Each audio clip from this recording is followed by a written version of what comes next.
Kalau kamu sedang capek, kamu sedang ada musibah, kamu sedang lelah, sabar. Nanti kalau sudah pulang, semuanya akan hilang.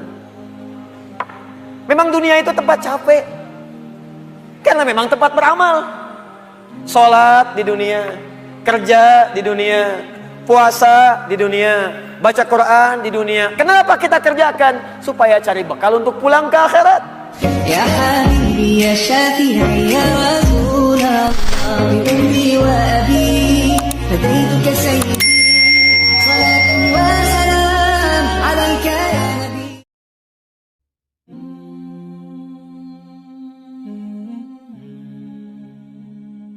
Di pelajaran pertama dari surah Ad-Duha di awal ayatnya, berusahalah selalu untuk mendekatkan diri kepada Allah Subhanahu wa taala. Orang yang dekat dengan Allah, maka akan dijamin oleh Allah langsung hidupnya, baik dalam keadaan suka ataupun sedang merasakan duka, tidak akan berpengaruh banyak pada dirinya, karena yang paling tinggi dan paling menyenangkan adalah kedekatannya dengan Allah Subhanahu wa taala. Jelas sampai sini? Baik. Jadi kalau dia sedang kaya, tahajud jalan, karena yang dirindukan tahajudnya. Lihat Abdurrahman bin Auf, Utsman bin Affan, Tamim Ad-Dari, kekayaan banyak, harta melimpah, kapak terbuat dari emas, malam masih tahajud, teman-teman. Masih sempat baca Al-Quran. Utsman tuh sampai jadi presiden masih punya waktu untuk khataman Quran. Kan Utsman radhiyallahu ta'ala anhu waktu terbunuh kan sedang baca Al-Quran, masih puasa, saat itu sedang puasa. Anda bayangkan nikmatnya dekat dengan Allah, walaupun jabatan tinggi, yang terasa nikmat itu saat sedang beribadah kepada Allah, saat tahajudnya, itu yang dinanti. Nabi itu kedudukannya paling tinggi, tapi kapan merasakan kenyamanan? Saat tahajud, sampai tak terasa rakaat pertamanya 5 juz 4 halaman, paling sedikit 100 ayat. Saya mau tanya pada Anda, pernah nggak merasakan kenikmatan seperti itu? Apakah nikmat saat dapat door prize, apa saat baca wadduhanya? Ayo coba rasakan, sampai hadir situasi itu, sampai enak, tahajud tuh diburu gitu. Bukan karena IPK-nya dapat 4, bukan karena dapat proyek besar, tapi yang dirasakan, ya Allah, terima kasih engkau titipkan ini, dan dia kejar siapa yang memberikannya, kejar malamnya, kejar bacaan Qur'annya, kejar puasanya. Itulah yang sesungguhnya hakikat dalam kehidupan kita. Satu poin pertama, kalau ada orang yang sudah bisa mendekat kepada Allah, maka Allah jamin dalam syukurnya, dalam situasi dia tenangnya, nyamannya, dia tidak akan menjauh dari Allah, dan dalam situasi dapat musibah pun tidak akan banyak berpengaruh dalam kehidupannya.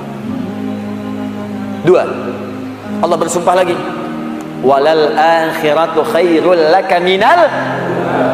Ini yang hebat. Saya kemarin bikin quotes, lalu kita sebarkan. Ini sebetulnya di antara esensi surah Ad-Duha. Kata Allah, Muhammad, saya bersumpah kepadamu, yakinkan pada jiwamu, nanti saat kamu ke akhirat, suasananya akan lebih enak dibandingkan dengan sekarang. Akhirat itu lebih baik dari apa yang kamu rasakan sekarang di dunia. Maksudnya begini, kalau kamu sedang capek, kamu sedang ada musibah, kamu sedang lelah, sabar. Nanti kalau sudah pulang, semuanya akan hilang. Memang dunia itu tempat capek, karena memang tempat beramal. Sholat di dunia, kerja di dunia, puasa di dunia, baca Quran di dunia. Kenapa kita kerjakan? Supaya cari bekal untuk pulang ke akhirat. Nanti kata Allah, kalau sudah pulang, semuanya akan hilang. Jadi tenang aja teman-teman. Capek cuma sebentar. Ya, capek cuma sebentar. Lelah, gak apa-apa. Namanya juga dunia. Dunia itu memang tempat capek. Kalau nggak mau capek, ya pulang. Dunia itu tempat capek, dan kita memilih untuk hidup, maka jalani itu, nikmati saja, kerjakan aja. Setiap kerja ada pahala, setiap kerja ada pahala, setiap sholat pahala, baca Quran pahala, niat mencari nafkah karena Allah pahala, merawat anak pahala, memberikan ASI pahala. Gak apa-apa, memang capek, memang ya dunia sifatnya capek. Setiap tahapan tuh capek lagi, biasa, supaya dapat bekal. Bukankah orang kerja dapat gaji? Dan enak kan kalau gajian? Dan kalau sudah dapat gaji, lupa kan 29 hari ke belakang? Anda itu bekerja, kerja, berangkat gelap, pulang gelap. Tapi kalau sudah dapat gaji, semua itu kan hilang lupanya. Pergi ke Lembang, ya, jalan sama keluarga, Ada yang ke Palembang beli pempek, ada yang ke Lembang beli mak Lembang. Semuanya kayaknya hilang aja. Besoknya kerja lagi. Kata Allah, saya janjikan yang lebih dahsyat. Kamu sabar saat di dunia, karena dunia memang tempatnya capek.